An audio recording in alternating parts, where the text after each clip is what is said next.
The Caribbean sky is no longer blue. It is streaked with the black smoke of burning ships and the white contrails of American warplanes that hunt human beings as if they were prey. On November 10th, 2025, a 28-year-old father named Jhonny Alexander Rentería kissed his 3 children in Buenaventura, boarded a battered panga to earn $500 delivering fuel, and was vaporized 120 miles offshore by a Hellfire missile fired from a drone that never asked his name. The Pentagon listed him as drug trafficker number 78. His widow received neither a body nor an apology, only silence. This is not an isolated tragedy. It is the 20th such execution in 70 days, part of a campaign that has turned international waters into a slaughterhouse where the United States bombs first and never fabricates evidence. Imagine the terror. A fishing boat bobbing under the starlight, suddenly illuminated by the cold gaze of an infrared camera at 20,000 feet. The crew, poor Colombians, Ecuadorians, Venezuelans paid pennies to haul anything that floats, has seconds to realize that the buzzing dot on the horizon isn't an airplane, but a Reaper drone whose pilot, sipping coffee in Nevada, received orders that classified intelligence has marked them for death.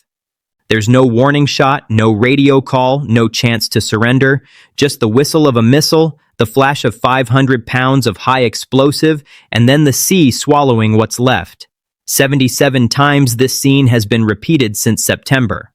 77 times the United States has refused to release a single photograph of cocaine, a single forensic report, a single name.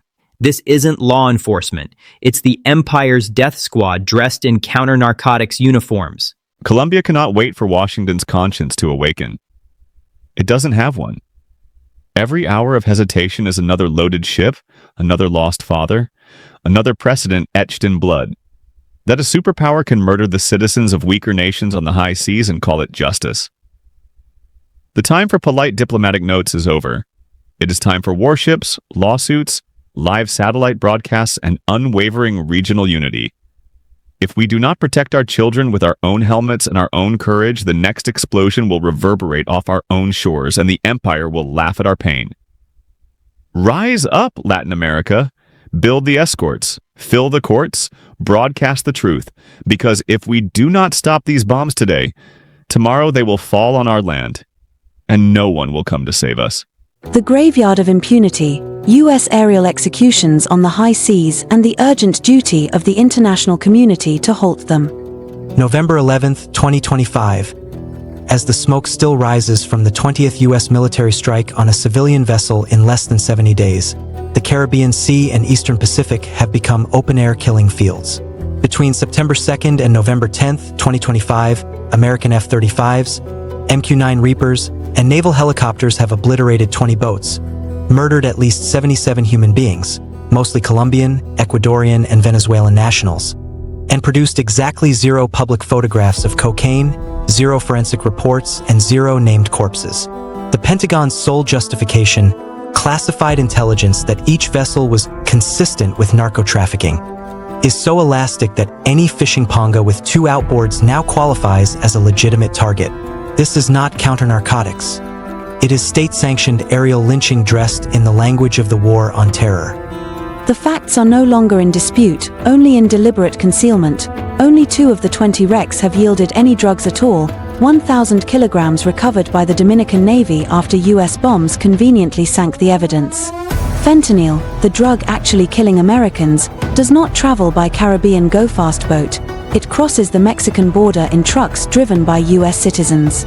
US overdose deaths fell 12% in 2024 to 2025 before a single bomb was dropped. Survivors describe crews of impoverished fishermen paid $500 to deliver fuel or food, not cocaine. The Trump administration's own classified memo admits these are not battlefield engagements but law enforcement actions conducted with Hellfire missiles. Yet the massacre accelerates. On November 9th, an AC-130J gunship raked a semi-submersible 180 nautical miles off Ecuador, killing 9. No drugs. No warning. No trial. This is the moment when silence becomes complicity. The United States has transformed international waters into a free-fire zone where due process is replaced by a drone operator's joystick. If the world does not act now, the precedent is set. Any superpower may bomb any boat, anywhere, anytime, on the basis of secret intelligence it never has to reveal. What Latin American and Caribbean states must do immediately: convene an emergency OAS summit and invoke the Rio Treaty's Collective Self-Defense Clause, Article 3, Colombia, Ecuador, Venezuela, Panama, Mexico, and the Dominican Republic must jointly declare that U.S. strikes constitute an armed attack on their nationals in international waters. The Rio Treaty allows collective measures, including naval escorts for civilian vessels and proportionate defensive force, if the United States refuses to cease. Establish a CARICOM, CELAC Joint Naval Protection Flotilla. Deploy frigates from Colombia, Arc Almirante Padilla, Mexico, Arm Benito Juarez, and Brazil, Niterói class, to patrol the most targeted corridors, Windward Passage, Mona Passage, and the Galapagos, Clipperton Route. Any U.S. aircraft or vessel that attempts a strike inside a 50-mile protective bubble must be warned, shadowed, and, if necessary, electronically jammed or forced to divert. This is not escalation. It is the lawful defense of sovereign citizens on the high seas. File simultaneous cases at the International Court of Justice and the International Criminal Court. ICJ. Colombia and Ecuador should sue the United States for violation of unclosed Articles 88 to 110, peaceful use of the high seas, and request provisional measures ordering immediate cessation of strikes. ICC. Refer the entire campaign to Prosecutor Karim Khan as a potential crime against humanity, systematic attack on civilian mariners. Luis Moreno Ocampo has already stated on record that the pattern meets the Rome Statute threshold. Impose diplomatic and economic sanctions on U.S. military personnel involved. Every country whose nationals have been murdered must declare persona non grata every U.S. military officer publicly associated with the strikes, Hegseth, Southcom Commander General Laura Richardson, etc. Freeze assets and impose travel bans on pilots and sensor operators identified through open-source flight data, already being crowdsourced on X. Suspend all bilateral military cooperation agreements until an independent investigation is allowed. Create a regional maritime tribunal for victims.